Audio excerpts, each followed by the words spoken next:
In the vast, contested skies of Eastern Europe, a paradigm was about to be shattered. For months, the Russian Federation had relied on the concept of strategic depth, believing their most critical military assets were safely nestled hundreds of kilometers behind the front lines, protected by layers of sophisticated air defense systems. This safe zone was more than a military doctrine.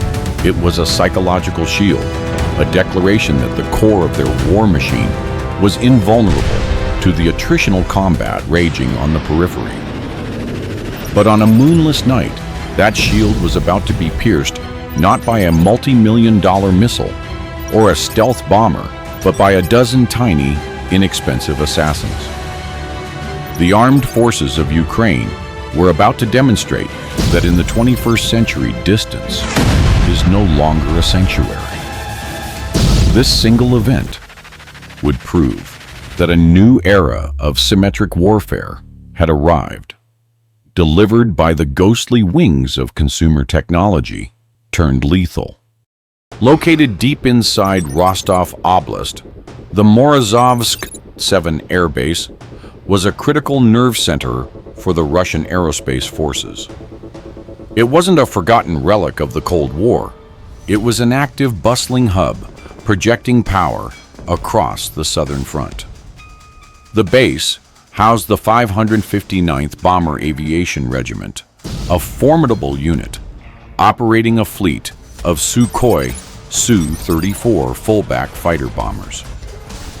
These advanced all-weather aircraft were the workhorses of the Russian Federation's tactical bombing campaigns, responsible for launching countless sorties against Ukrainian positions. Protecting this high-value asset was a multi-layered defense network.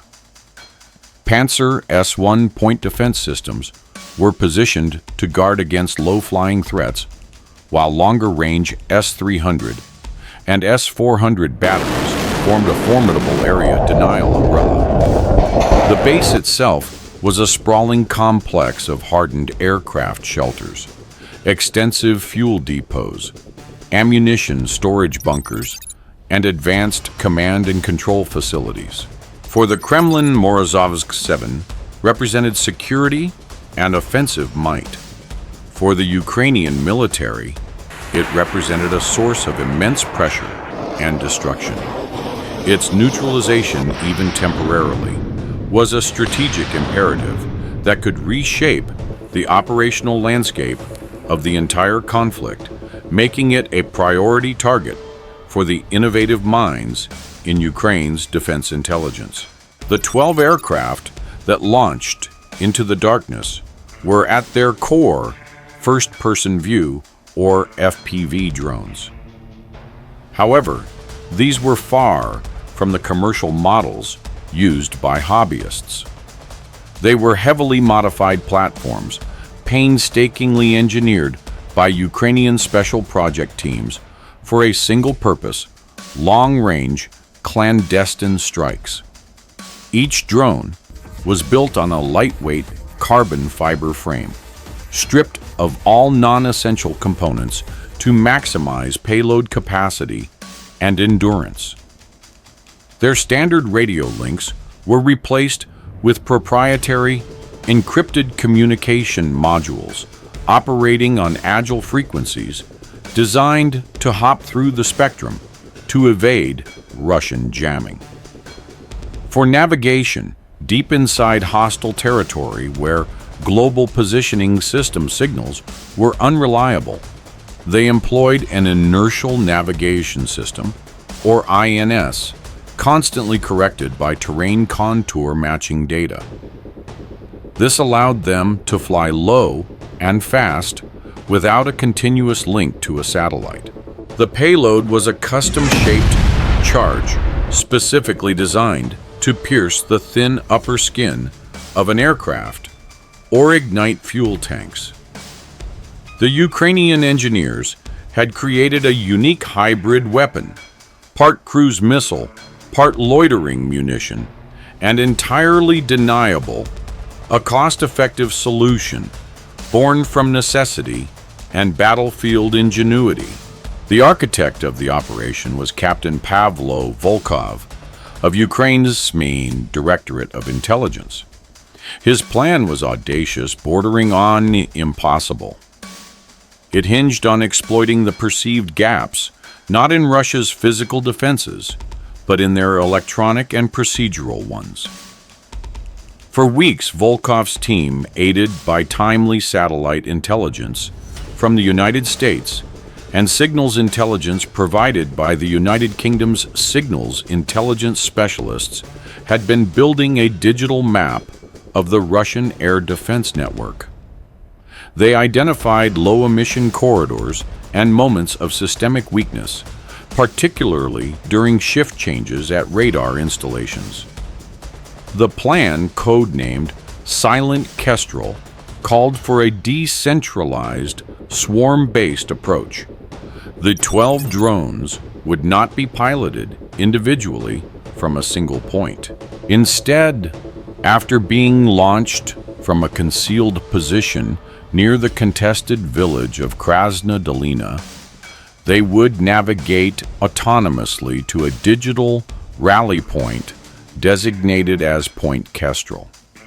From there, they would operate as a cohesive unit, communicating via a low-power mesh network. This meant if one drone was detected or lost, the others could dynamically reroute and continue the mission. Their flight path would take them through the Serebryansky lowlands, a region known for its challenging terrain that created natural blind spots for long-range Russian radar systems. It was a strategy that replaced brute force with calculated electronic precision. Just after midnight, the operation commenced. The 12 drones lifted off with a low hum, their rotors barely audible over the night breeze. They climbed swiftly to an altitude of less than 100 feet, using the curvature of the earth and ground clutter to mask their approach from the start. For over 2 hours, they flew in complete electronic silence, navigating the pre-planned route through the dark landscapes of occupied territory. They were digital ghosts, their presence known only to Captain Volkov's command post hundreds of kilometers away.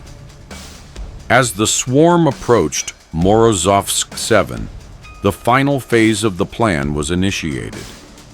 The drones ascended slightly and began actively pinging their targets using their onboard sensors, cross-referencing the silhouettes of the parked Sukhoi Su-34s against their target libraries.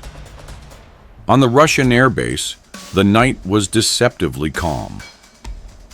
The Pantsir S-100 crews, confident in their layered defenses, saw nothing on their screens.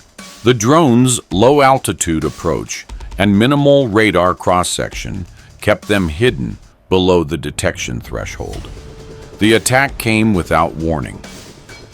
The first drone dove accelerating toward a row of exposed bombers on the flight line. Its impact was a flash of light, followed an instant later by the concussive boom of its warhead detonating. Before the first fireball had even fully blossomed, the second, third, and fourth drones struck in rapid succession at different points on the airfield. Chaos erupted. Sirens blared as Russian personnel scrambled in confusion. The coordinated nature of the Ukrainian attack created maximum disruption as secondary explosions began to ripple through the base when a fuel truck was hit. The remaining drones picked their targets amidst the pandemonium, striking with cold precision before any effective counterfire could be organized. The entire assault lasted less than 90 seconds. As the sun rose, the full extent of the damage became clear. Satellite imagery confirmed what Ukrainian intelligence had hoped for. The strike was a stunning success. At least 6 Sukhoi Su-34 bombers were confirmed destroyed or critically damaged, their advanced airframes reduced to blackened, twisted metal.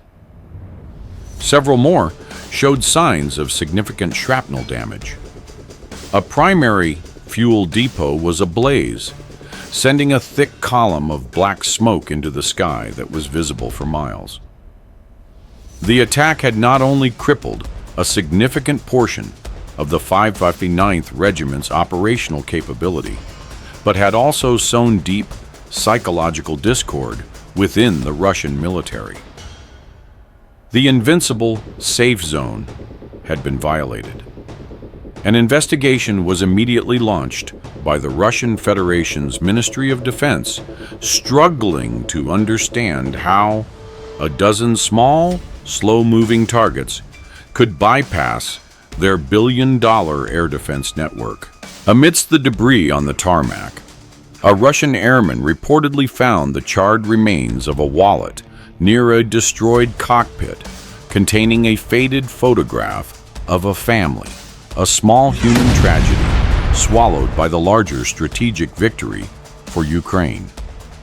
The message sent by the Ukrainian forces was unambiguous: nowhere is safe. The Morozovsk 7 Airbase raid was more than just a successful tactical operation. It marked a significant evolution in modern warfare. It demonstrated that a technologically adept and determined force, even when outmatched in conventional terms, can leverage ingenuity and low-cost technology to strike deep into an adversary's heartland. Ukraine proved that strategic impact is no longer the exclusive domain of expensive high-end munitions. By combining sophisticated intelligence provided by allies like the United States with domestically engineered drone technology, Ukrainian forces created a potent and scalable threat. This attack forces military planners worldwide to reconsider the very definition of air defense and strategic depth. The era of the drone swarm on them is no longer theoretical. It is a battlefield reality.